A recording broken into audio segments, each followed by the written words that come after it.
No one would have believed in the last years of the 19th century that human affairs were being watched from the timeless worlds of space. No one could have dreamed that we were being scrutinized as someone with a microscope studies creatures that swarm and multiply in a drop of water. Few men even considered the possibility of life on other planets, and yet, across the gulf of space, minds immeasurably superior to ours regarded this Earth with envious eyes, and slowly and surely they drew their plans against us.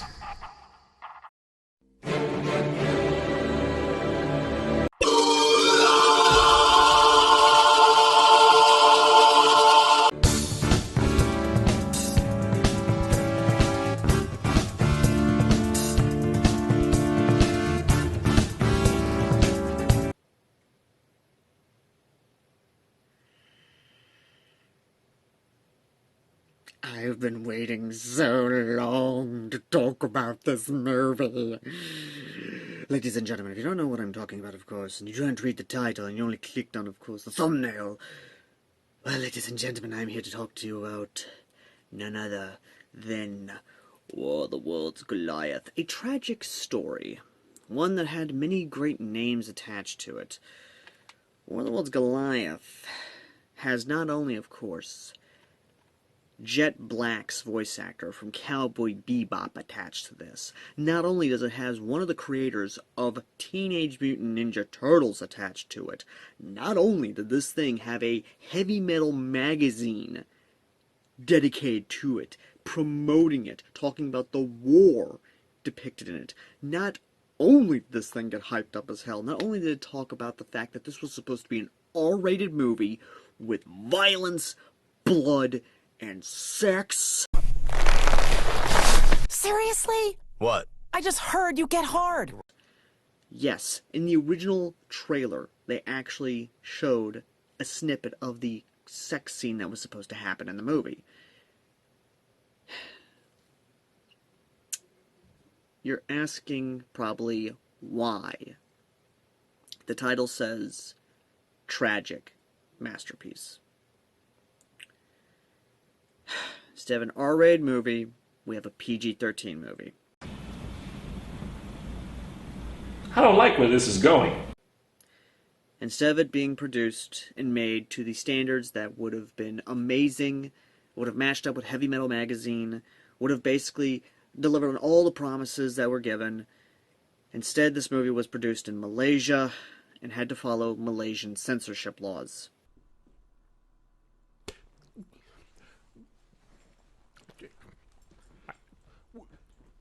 What the fuck? Ladies and gentlemen, this movie is a tragic masterpiece of a sequel to War of the Worlds.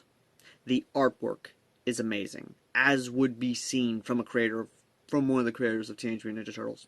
The voice acting is good. The story is good. The soundtrack is good. The combat is good. The world building is good. Everything about War of the Worlds Goliath is exactly what I want to see in a sequel to War of the Worlds. Set 15 years after the initial Martian invasion, we see the lead up to not only World War I, and of course the problems that come with the world, but also the absolute technological leap from around the world. Even getting a small snippet of exactly what happened in the period between then and now. The conflict, the devastation, even the design of the tripods are inspired by the book. And again, what can I say about this movie outside of go watch it? Well, before you go and watch the movie, let me just talk about this a little more and talk about exactly what this movie is, because a lot of people are looking at this, looking at images online, and immediately asking, exactly what the hell are we in for? War of the Worlds Goliath is a war movie, first off. Secondly, it is a movie that tells the tale of a single unit in a Goliath walker. The walkers themselves, their own tripods, come in different variants. You have the recon, you have the medium, and of course you have the Goliath, the heavy. And believe me, the introduction of these motherfuckers are amazing. Not only that, but the designs themselves are so good. And whether it's steampunk or diesel punk, I will let you guys argue, because that's just nitpicking by this point for this film. But what really hooked me, knowing that this was going to be a War of the Worlds film, was none other than the opening being a rendition of Jeff Wayne's Forever Autumn. Excuse me, the fuck did you just say? And the moving pictures, the launching of the Martian cylinders, the cylinders themselves, the fact that these Martians do not have shields. And before everyone starts pointing out, well, but they're still exploding uranium, obviously they have shields. No, that's just them missing. You have to understand that this is based off of World War I technology, meaning that we do not have stabilization on the cannons, meaning that they have to stop and fire. And here's the thing, this is a human mech, a human tripod against a Martian tripod. One that is probably more advanced than the human tripod, or at least the Goliaths, or even just the walkers themselves. So, yes, they're going to miss, because they have to take time to line up their shots, unlike the Martian technology, which is literally just they probably have advanced targeting computers. Now, the sad thing is that through this entire film, we do follow a crew, well, not really sad, I guess I should say, we do follow the crew, and we do see little snips here and there of where this movie was supposed to be rated R, where this movie was supposed to have, of course, that heavy metal elements from Heavy Metal 2000, and again, the movie is still good, even if it's a PG-13 rated movie. And that's the thing, ladies and gentlemen, PG-13... it definitely earns it, especially with some of the combat scenes, especially with some of the elements that are shown in the film. I mean, Jesus Christ, there's one element where it shows a pilot literally getting hit by a heat ray in a biplane, and they literally catch fire. They actually show what a heat ray is supposed to do. It's not like that stupid War of the Worlds from 2005, where, oh, they just turn to dust. No, the heat ray, quoting the book, sets fire to everything. The other thing, ladies and gentlemen, is that this movie, like I said, does show elements of where the R rating was supposed to happen. There are points where we see the Martians actually drinking blood from their human captives. And believe me, the scene is kind of messed up, but you definitely see where there was supposed to be a little bit more to it. The other thing, of course, is the cut sex scene.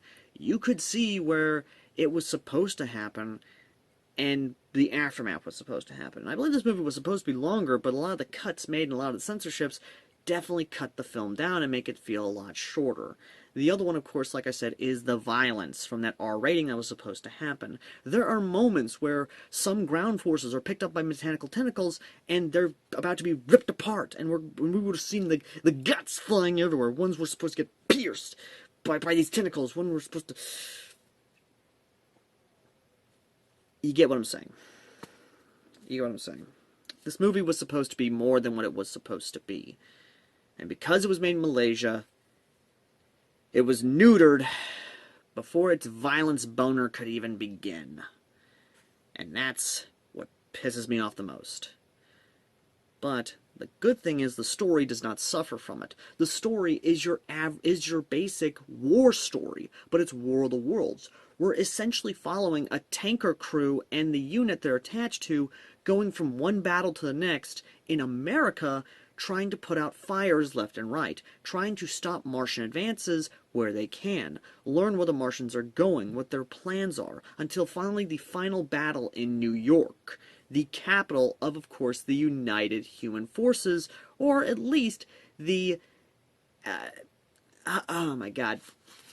I can't remember the acronym for it, but their name is Ares. And I'll be honest, that's actually kind of awesome. It really is. But the main thing is that one of the main leaders of Ares is Theodore motherfucking Roosevelt. Stop! My penis can only get so erect. Not a portly man, or at least a guy who's a little bit big around the gut. No, this is a buffed Roosevelt. And there is a moment where he's literally firing I want to say a Madison light machine gun at a Martian ship coming at him on top of a Goliath, or at least one of the human walkers. Even the world that is surrounding it is amazing. And the fact that Nikola Tesla is also here is also pretty good, which means, of course, the other guy is dead, thank God. But you know how it is. But no seriousness, though. This movie is great. The world building around it's awesome. The historical figures that are in it is great. And the one thing that I love is that the main character we follow is Captain Wells, the son of H.G. Wells, the narrator, reporter, and witness to the first Martian invasion. But dear God, the opening is messed up. He is traumatized, and even when World War I is about to begin, actually gives an epic speech reminding him that if the Martians come back, they won't care which side you are. They don't care if you're German, if you're French, British, freaking anything. They'll kill you all the same. We're all human, united together to fight in this war of survival. And let me tell you, I loved it. I loved every moment of it. I still love this movie, even for all its faults, even for the obvious cuts they had to make to meet Malaysian censorships. I would love for a director's cut, or at least a unrated cut to come out, or at least someone at least save the scene. Someone actually go in there and try and find these cut scenes, the cut gore, the cut everything. I would love for this to be found and rescued. Because sad to say, the company that did produce this is no longer in business. Excuse me, what? That's right. The company that produced Worlds Goliath is now completely bankrupt. It's gone. It's abandoned. In a sense, Worlds Goliath is now considered abandoned media. Or at least to some it's considered abandoned media. And thankfully because of that, you can now either watch it for free here on YouTube or any other pirate site and it not be considered piracy because it's abandoned media. Worlds Goliath is a World story that should not be forgotten. If anything, it should be a story that needs to be remembered. It needs to be something that should be cherished. And I'll be honest, Worlds Goliath presents perfect premise for, again, fan fiction, for other stories. It is an honest to God amazing story that legitimately I would love to see fan fiction authors take a crack at, actually look at and be inspired by it. And I mean this. Somebody look at this, watch this, learn from it, adapt it to your own world, or create a world around it. Because I do not want this to be forgotten, like so many other good War of the Worlds sequels. Thank you all for watching. As always, I've been Airsoft Down. If you want to help support the content, well, consider donating to the PayPal down below. It's folks like you that actually help make what we do here possible. And again, I really, really, really appreciate what you guys do. No matter how much you guys donate, be it $1 or more, it's legitimately you guys that actually help make everything we do here possible. So thank you. And if you've seen War of the Worlds Goliath, let me know in the comment section down below what you think of War of the Worlds Goliath. Do you think it's a masterpiece, but tragic like I do? Or do you think that it could have been more, if not been neutered by the Malaysian censorship? Let me know in the comment section down below. And as always, ladies and gentlemen, I've been Airsoft Now, and I'll see all you lovely, lovely people in the next video. Till next time. Later. Looking for that perfect game for your gaming console? Video Game Corner is the largest independently owned video gaming store in North Mississippi, located at 1519 Highway 72 in Corinth. We are an authorized limited-run retail store and have a massive collection of retro games and game systems, and also plush toys and collectibles. We also pay top dollar for your used video games. Check them out Monday through Saturday from 10 a.m. to 8 p.m. Visit Video Game Corner in Corinth.